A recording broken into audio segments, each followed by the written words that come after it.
Hello, hello, hello. Hello, friends. I'll turn this volume up here a little bit and set this back down. Whoop. How are you? Happy Monday. What's going on, everybody? I'm going to look for my friend Monique, who's going to be joining me in this conversation. Buckle up. I hope you guys know what's in store. Thanks for coming to join me, guys. Let's see. Let me see if I can find Monique. It's so hard to do this. I'm no better at this than I was at the beginning of quarantine. Okay, here we go. Did it work? Is it working? Hi. Hey. How are you? I'm over here trying to see my husband to tell him something real quick. Do your thing. On your? Well, while you're doing that, I'm going to explain to folks what we are going to be having a conversation about, if that's all right. Yes, do it, please. Yes. Okay, I'm going to go for it. I'm so excited to be having this conversation. This conversation is directed to all of my white fans and followers. Obviously, you can join this conversation, whoever you are, but this conversation is going to be directed and funneled towards you. Monique, my friend here, is an anti-racist educator. She is a published author, an international speaker, a podcast host, a wife, a mom. She wears all the hats. And most importantly, she is someone that I found not too long ago on my journey into understanding my privilege and helping to dismantle my racist tendencies and understanding my role in white supremacy and how white supremacy plays a role in all of our lives. And she's just incredible. And we sort of connected via social media. Monique, your work was recommended to me by so many people when I sort of put out the bat signal of okay, I'm ready to buckle up and do this work. And I know it's going to be uncomfortable, and I know it's going to elicit embarrassment and shame and guilt. And I can't believe it's taken me this long. But it's so important to be doing this work as a white woman. Who should I seek out? And literally it was like a resounding, everybody was telling me to find you. I'm not kidding.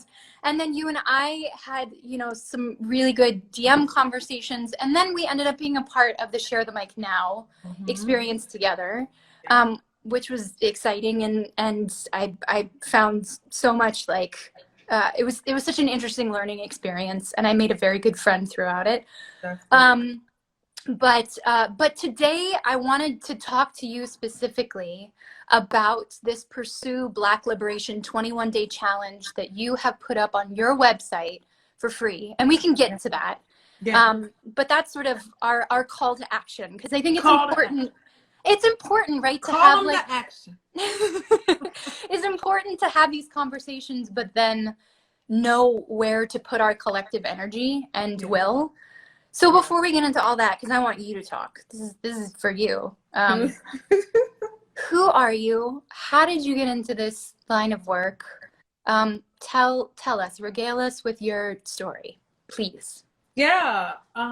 So you told people a little bit of the semi-formal bio, the things that I do, but more than anything, I am a Black woman out here trying to reclaim, trying to refocus, trying to resist, trying to restore, to heal, all the things that have come along with the experience of Blackness, especially the experience of Blackness as a woman in, my lifetime and my ancestors before me.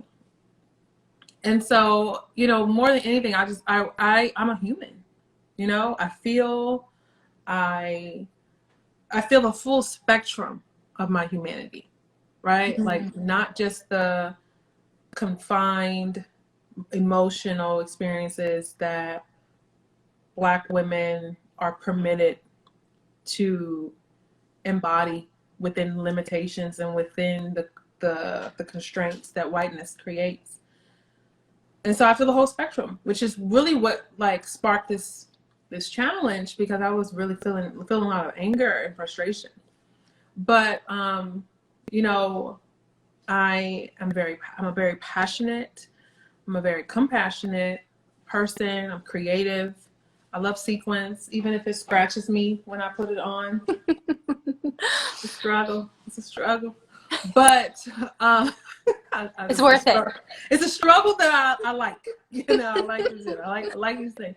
You know, but I feel deeply called to the work of humanity. You know, I believe that this work humanizes us. It really does connect us to who we are, and so much of these different systems of oppression define, or at least attempt to define who we are. You know, you're this, you're that. Okay, so if you're a wife, then all these things must be true. If you're a mother, then all these things must be true. If you are Black, then all these things must be true. If you're all these things, like society and all the different systems of oppression like to define us and limit us, and then perpetuate violence against us, that state-sanctioned violence. And so as a Black woman showing up in the world and deciding, I'm going to define myself for myself. I'm going to define what it is to be a woman. I'm for myself. Realizing that as a cisgender woman, I have to be very careful that I don't weaponize my own femininity against my siblings. Sure. And so it's just so much to unpack and to learn. And acknowledging that I'm a human being means that I'm acknowledging that I'm not perfect, nor do I ever desire or strive to be. But the expression of my humanness is making decisions that I learn from and do differently next time, because I realize that there's a different way to show up in the world that is less harmful, that is more conducive to the humanity that is all of us. And so not everything's a mistake. Sometimes it's just an expression of our humanness. So I'm a lot of things. I'm a lot of things, you know. I'm thirsty. So just to take a sip. You know, I love cracking jokes. I love a joke. I love a good joke. Me too. I love a joke. I just have to say, I know there's a lot going on in the world right now for everybody, but what I think is so important about this conversation and continuing this conversation in this context is there's always going to be a lot going on in the world. Always. And that doesn't mean that it is an excuse to not show up to affirm and acknowledge the humanity of Black lives. And I'm saying this is as a white, able-bodied, cisgender woman. Like this is all part of what I have been absorbing and learning, and what I think is important for us as white women, to all my white women followers out there that are watching. Get your people. That this work isn't comfortable, and it's not meant to be, and no one is exempt. No one's exceptional. No one, everybody has to do our job. It is our job to be having these uncomfortable conversations with each other. Doing the work. Yeah, to stay curious, to stay focused, to call out white supremacy and our active and our inactive participation in it. I mean, that's something that I've been learning a lot about too, because ultimately that's the only way we're ever going to be able to dismantle it. Right. You gotta do the work. You gotta start with yourself, and you gotta always collect yourself and realize that this work, not only is it not comfortable, because you know how like you might get in the bed and you're like, oh, I'm not comfortable. Let me get comfortable and then I can go to sleep. Like, you're never going to get comfortable in this work. You're never going to find, if you're doing the work, if you're really committed to the work, you're never going to find a place where you're like, this is cozy. I just love it. Because then you have gotten to a position of being complicit, right? Like you've gotten to a place where you've settled that this level of dehumanization I can live with, right? Like you've gotten to that place. And so we've always, as long as there's these systems of oppression that exist, there shouldn't be comfort amongst so much pain and suffering. And so this isn't about white folks feeling absolved of y'all guilt, that comes with acknowledging your whiteness and all that comes with that history of violence. It's about taking responsibility that what comes with the whiteness and taking consistent action to disrupt that legacy and to really restore the humanity within yourself as well. Because white supremacy dehumanizes y'all too, you know? But there's never a place where it's like, oh yeah, this is finally comfortable. If it is, it's call it something else. It ain't anti-racism. It's probably something else. It's something else. Yeah. Never comfortable. Yeah. Never. Yeah. It shouldn't be. It can't be. I'm curious, like, what you would tell people. I think I know the answer. For my white friends who don't want to use Google, would you just recommend, if they're starting their journey beyond the books and the podcasts and stuff, you have some fantastic courses and classes, some of which I've taken. Is that a direction you would like to steer people in? You know, I just feel like people have to start where they are and move from there, because some people, as much as I would love to see the growth and transformation that happens when you commit to a learning program, whether it's mine, whether it's my peers, or whatever the case may be, people have to be prepped and primed for that.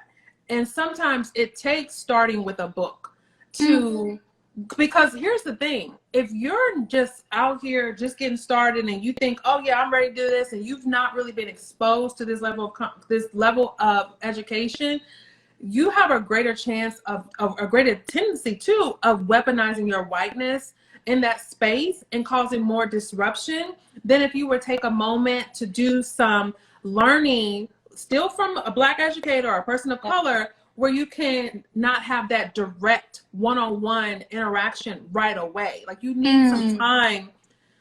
You need to not, so I'm not going to say every single person is a perfect fit to just jump into a program, because people, you have to start where you are. And I'm saying, don't stay there, right? Like, don't just stick with just reading a book every now and then, because that level of accountability and that level of pulling things out of you that comes from being in a program, you're not going to get in a book. But books are wonderful. I mean, some of the best work of that author is put in this one place that you can revisit all the time. But, you know, my classes aren't for everybody. And I even say on my website, this is not for you if the following, you know, because it's not going to be it's not going to be an enjoyable experience for me. And then it's going to be distracting for the other folks who have done some of that independent learning or indirect learning from folks who have able to build some tools to be able to get into this. It's just like a cooking class. You don't just go to making pastries and croissants and, you know, all this stuff day one. You got to learn the difference between the spatula and the knife and all that. And if you just go in there like, oh, I'm about to do this thing, you bound to hurt somebody or yourself or both. You know, so it's like stages. It takes some stages, but at the same time though, you can't just take your time, because there should still be a sense of urgency to this work and a sense of responsibility. But everybody can't start on the same page. You know, it's just not gonna, I mean, you can fool yourself if you want to, but it ain't gonna work. That's a good thing to keep in mind. But speaking of being self-motivated, I think that's a good transition to this Pursue Black Liberation 21-day challenge that you have just started today. I started my day one work. You ready? This morning. You ready? Yes. All right. I'm doing my research, and what I love, and I want you to unpack the challenge for folks, because it's free. It's free. $93. It is free 93. I mean, that is just like exceptional to think about. But what I love is that you do have to be a self-motivated learner, but you are asking all of the right questions. You are asking questions that, like, you know, enable us to ask the challenging questions of ourselves, the uncomfortable questions of ourselves, but like also to do the research, like, okay, I've not thought about it. How does systemic racism show up in my life, whether it's like through the education system or the judicial system or political system or farming and agriculture? Like, when I was going through some of those questions this morning, I'm like, gosh, I've, beyond maybe listening to 1619, Yes, listen to 1619, people. Okay. Yeah, right. Yes. When after you sign up for the Pursue Black Liberation 21-day challenge, go listen to 1619. Yep. But beyond that, like, I had never really thought about the impact of racism in agriculture and farming and the food supply. And so all of this just to say, like, that's what I love so much already about this challenge is like, okay, I'm getting so much out of it. You're asking all of the right questions that I would never know to ask myself. You don't know what you don't know. Yeah. So you don't know what you don't know. How did this challenge, where did the idea come from? You don't what want is that. it? or what is it? And more importantly, like, what do you hope that folks get out of it? Yeah. So it was a warm summer day. No, just I came up with this challenge. So me and my husband have this thing where we like to go to bed at the same time together. Like and so if I fall asleep on the couch, he'll stay in the living room and sleep on the couch too, even though neither one of us wakes up in the morning being proud of that decision. We're like tired, our back hurts, but sure. It's something about like going to the bed is just hard. So I was up. When I sleep on the couch, I don't sleep good, so I'm waking up a lot. So I woke up and I was just really thinking. I was just thinking about a lot of things, and I was just frustrated with how there's just such a lack of consistency. Like if you even go back to 1619 and beyond, but really just looking at, like, let's look at 1619. There's never been a time when white folks have consistently worked to end the violence against Black people.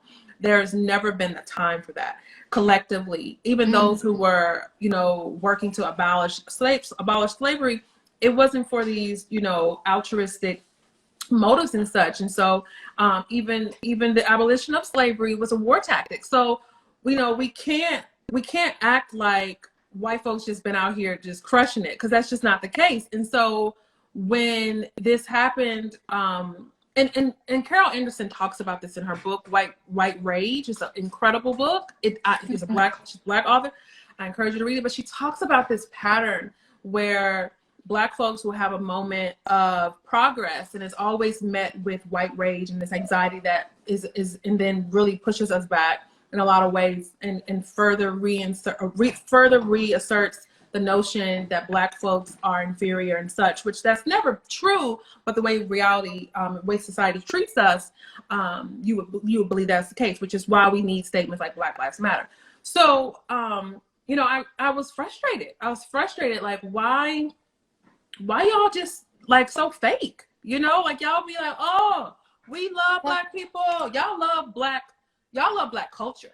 Like y'all love our food, our music, our skin, our melanin, our bodies, all these things. But when it comes to Black lives, that's where the line is drawn. And so I just say, like, y'all just being like so fake. Like one minute you all like, oh, okay, yeah, I'm supporting Black lives and I'm reading, I'm doing work. And then as soon as it wasn't convenient, as soon as you got busy, as soon as it was time to do something else that wasn't this, you immediately directed your attention to something else. And I was just frustrated. So I was like, you know what, let me do a challenge. Let me do a challenge that's really going to be centered around action. Because a lot of my work, anybody who's ever been in any of my classes knows that I'm not just sitting here talking about the problem. Let's put some real action in place. And I'm not getting ready to hold y'all hand like that. Like, that's why in the workbook, there's no links to tons of articles and do some of this yourself. Learn how to build this practice. Don't just keep going to Black folks asking us to tell y'all every single little thing. No, put some practice into this. Put some investment into this. It's already free, so you can invest your time and your energy. And so that's what really, like, just that frustration of like the tendency, the pattern of whiteness, combined with my love and my dedication and my commitment for humanity. Like, I'm never going to give up on myself. I'm never going to give up on the humanity within myself, the humanity of my children, my husband, my family, my ancestors.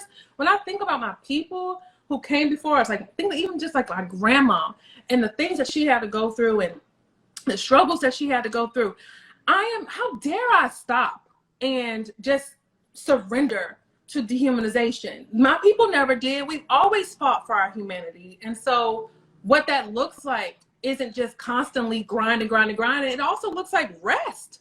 You know, it also looks like taking time to, I just finished therapy earlier. I was like, girl, we got a lot to talk about. Like it also is, that's why I said reclaiming, you know, reclaiming our humanity and disconnecting from that hustle and grind culture and, you know, your work, your value being placed on or determined by how much work you can produce. That's from slavery. That's from slavery. You know, capital, or not capitals, but what am I trying to say? Quotas, that comes from slavery. Black folks being punished and beaten based off how much work they're able to do in the most inhumane conditions possible. Like when you think about slavery and the way that folks subjected Black lives to torture, murder, rape, just violence in every way possible, you can't help, at least me as a Black person, you can't help but want to put an end to that in any way that it shows up. And so when we understand history and what our ancestors have endured, and for you white people, what your ancestors put us through, okay, that lives within you, because history, like James Baldwin says, it lives within you. When you realize, like, okay, history is informing the present and there's patterns that are being created and played out and evolving, how is violence showing up today and how am I going to work to end it? Right? I can't help but want to keep fighting, you know, in every way of the word, not just out here constantly on the grind, you know, like me reclaiming my humanity looks like me having joy. Yeah. You know, it looks like me having peace, love, respect, dignity for myself, for my people. That's why the Black Liberation Challenge is broken up in 3 different phases, because it's so much to it. And there's difference of opinions across the board when it comes to what this work looks like and how do we get there. This is just mine. This is my perspective. And I got a lot to say. I know you do. I got a lot. I forgot to put my earrings on. Oh, these are fancy. Oh.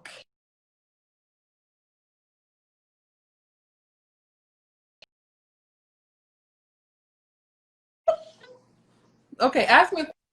Oh, I lost Mo. Monique, I'm sorry I lost you. See if I can get her back.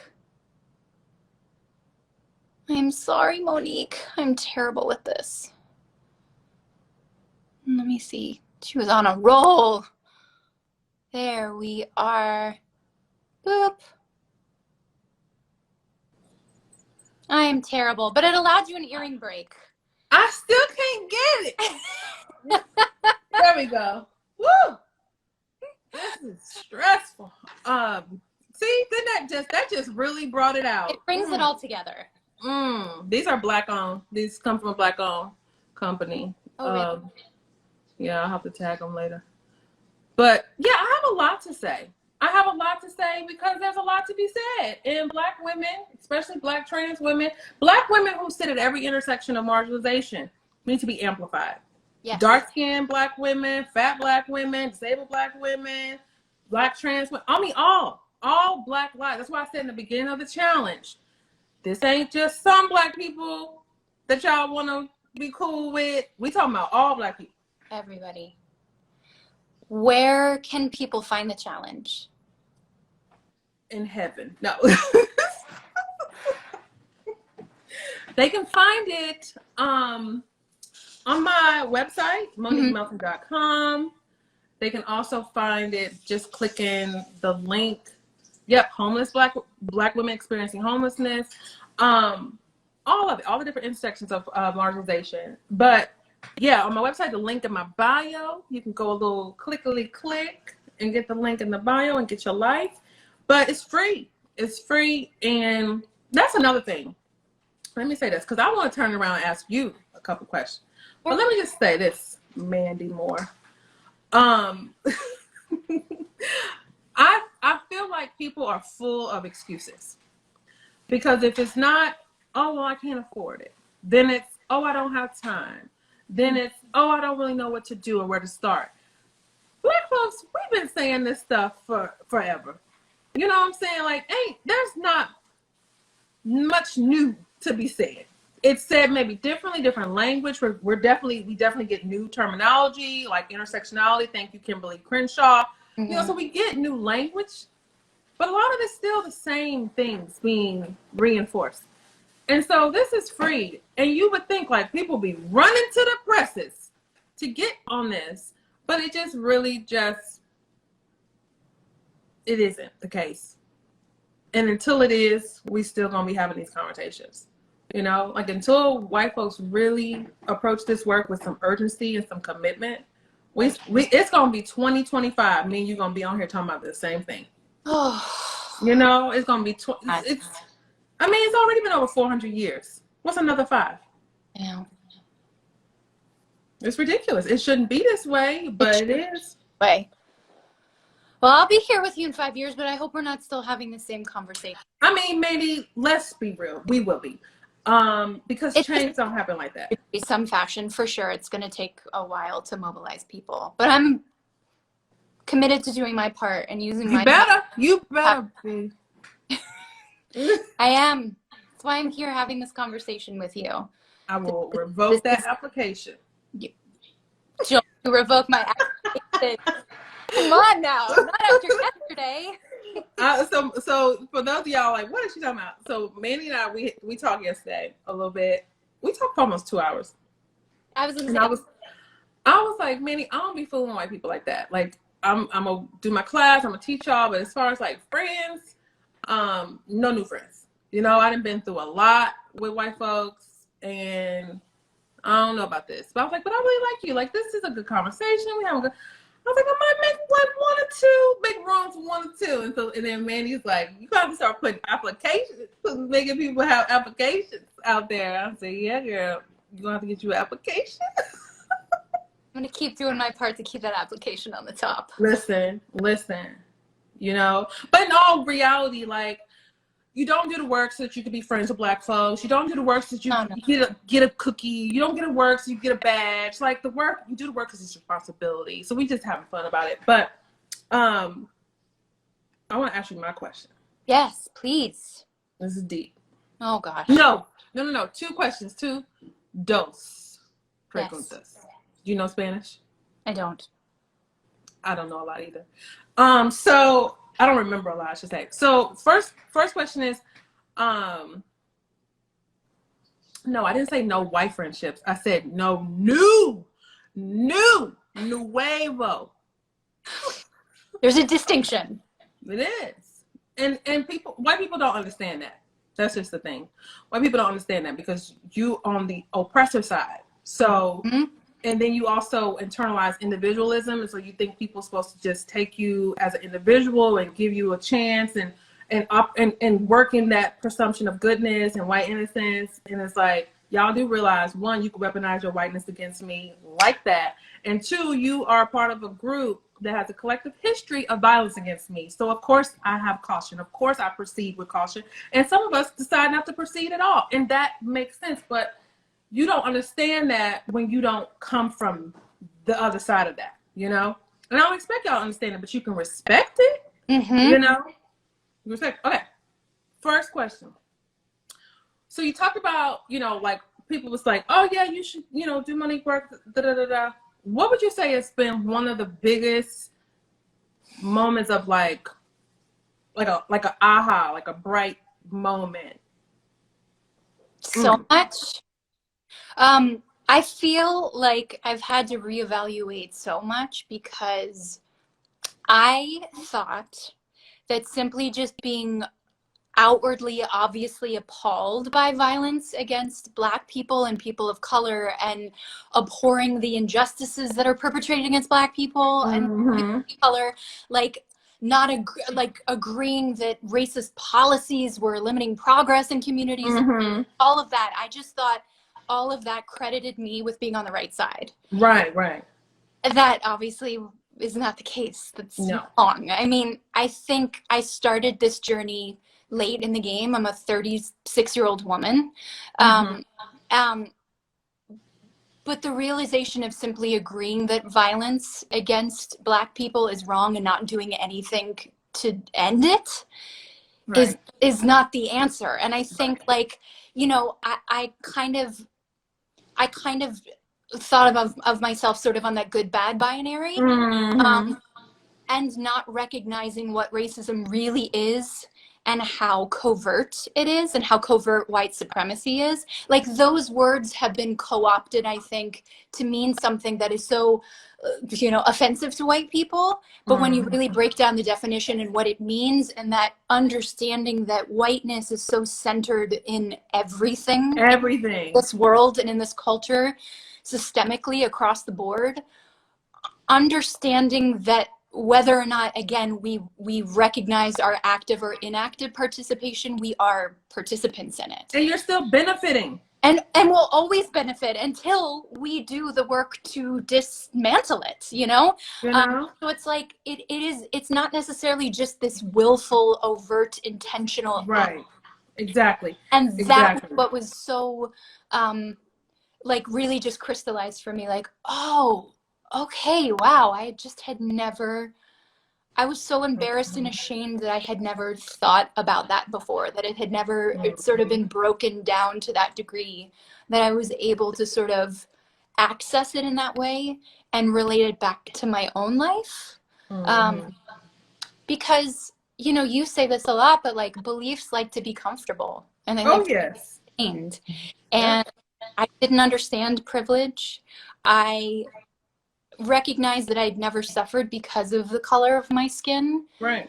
But not seeing it as my responsibility to do anything to end that violence was just that to me is like, that's been the biggest revelation of, like, no, it is my responsibility. It lies it starts with me. It starts with my friends and my family, and having those conversations, and and that's sort of the entree for me into understanding the work that you do and the work that I need to do for the rest of my life, every day, being a participant in it. Like you said, it's never going to be convenient. It's never going to be something that feels like it comes naturally necessarily, but it has to be. It's not natural when you've been disconnected from your humanity. And that's the thing about this. We've all internalized anti-Blackness, and the way that it shows up in the world is different depending on our racial identity. And so when you have been so conditioned to behave in a certain way and operate in a certain way, and then you're rewarded for behaving in that way, and it's reinforced through different structures and systems, to go against that feels unnatural. It feels, so then you have to say humanity feels revolutionary. Like, when you've been so disconnected from your humanity, to pursue that and to really connect with that, it's going to feel awkward because you're not familiar with that.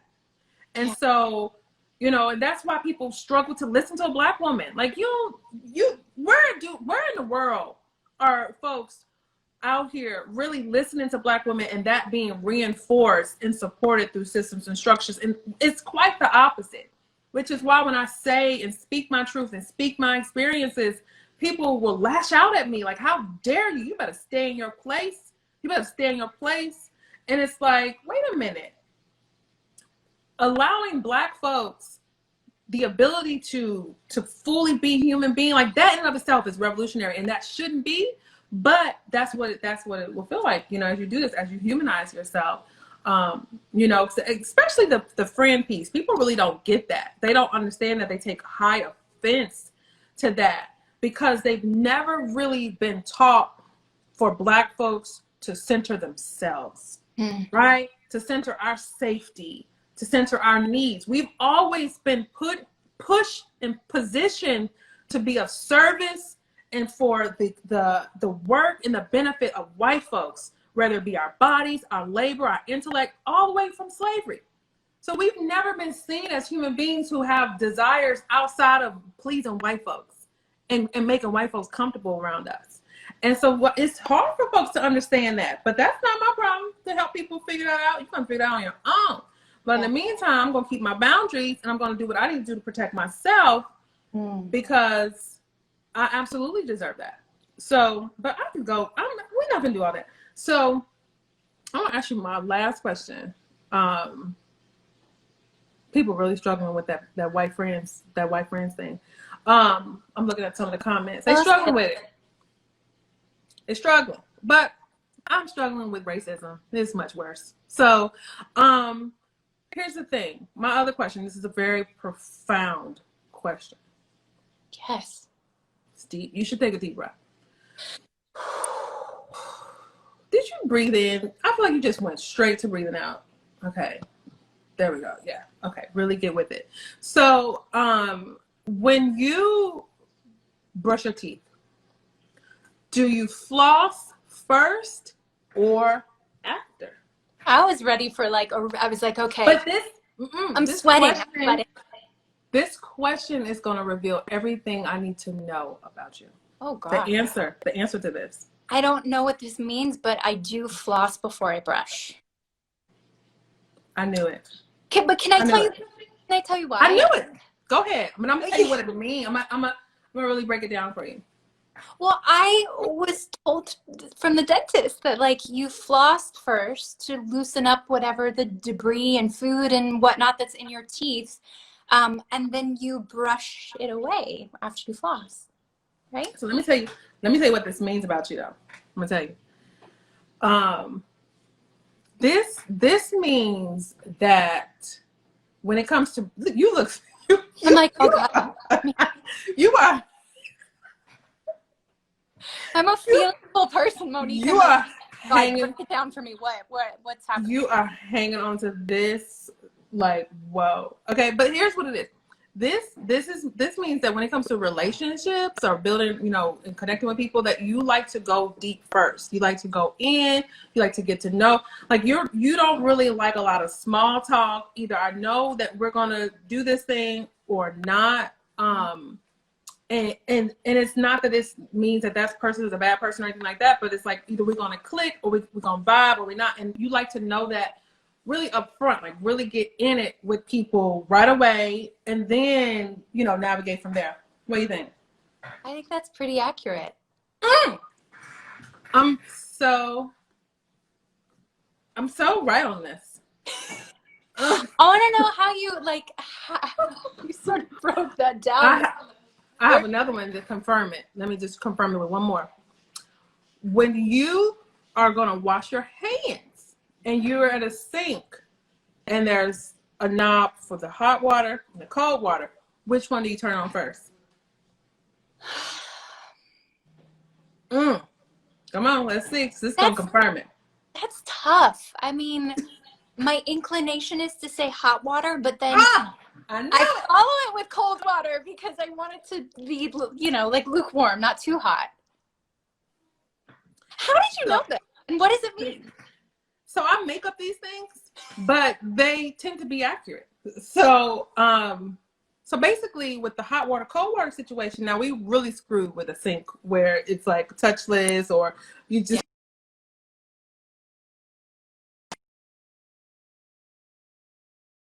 With hot water, you like to go in first, and then with the cold water, you adjust accordingly. And so it's let's figure out what this thing is. Are we going to be, in this? How are we going to go about this relationship? What's going on? What's not? And then I'm adjust accordingly by adding in, engaging it with the cold water. I'm telling you, it's profound. Okay, well, how would you answer those two questions? Well, the same. I floss first. I like to go, like I told you yesterday, I was like, I like you. We should be friends. So I'm I figured it out right away. Because I hate small talk. I hate it. It's like bad breath. It's offensive to me. I don't want to do it. I want to talk out.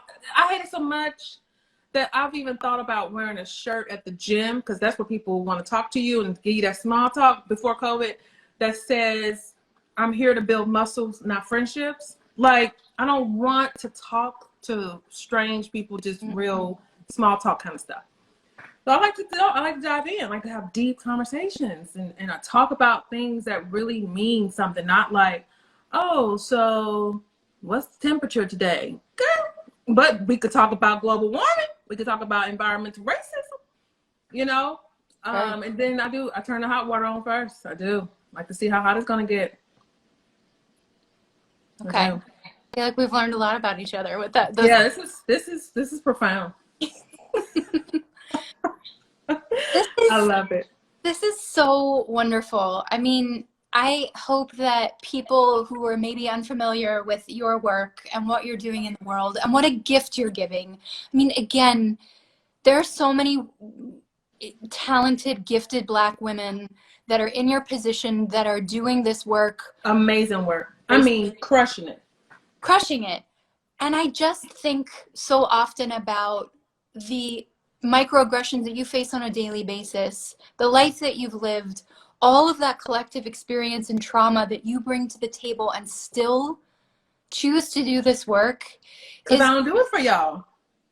For sure. But I mean, just for you personally, like how challenging that must be on your heart and your psyche. It is like, it doesn't go unacknowledged, Monique. And I know you don't need my acknowledgement, but I'm just like, I do think about that. Like, I can't fathom any other position that people would have to put themselves in where they are forced to sort of relive this trauma and teach the people who've been oppressing them and causing that trauma for generations and hundreds and hundreds of years. It's just, it's not Which not is awesome. why a lot of folks don't do it, don't want to do it. And I don't blame you, you know, because it's really hard. You having to literally look the oppressors in the face and not only say, you know, stop hurting me, but hold space for them to learn how, you know, like and learn why this is harmful and all this kind of stuff while still really guarding yourself. Like I tell people all the time,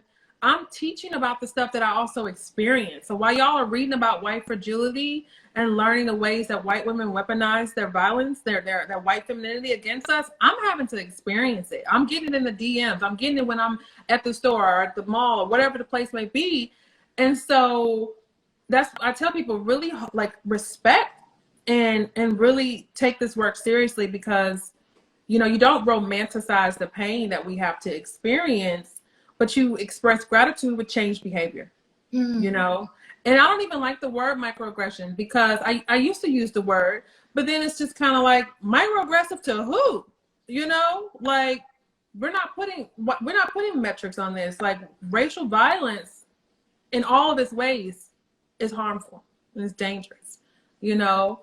But it's just so much work to do. And I just wish that people would take it seriously and find an educator that they can support and learn from multiple folks because we are not a monolith. We have different perspectives. There's always different schools of thought.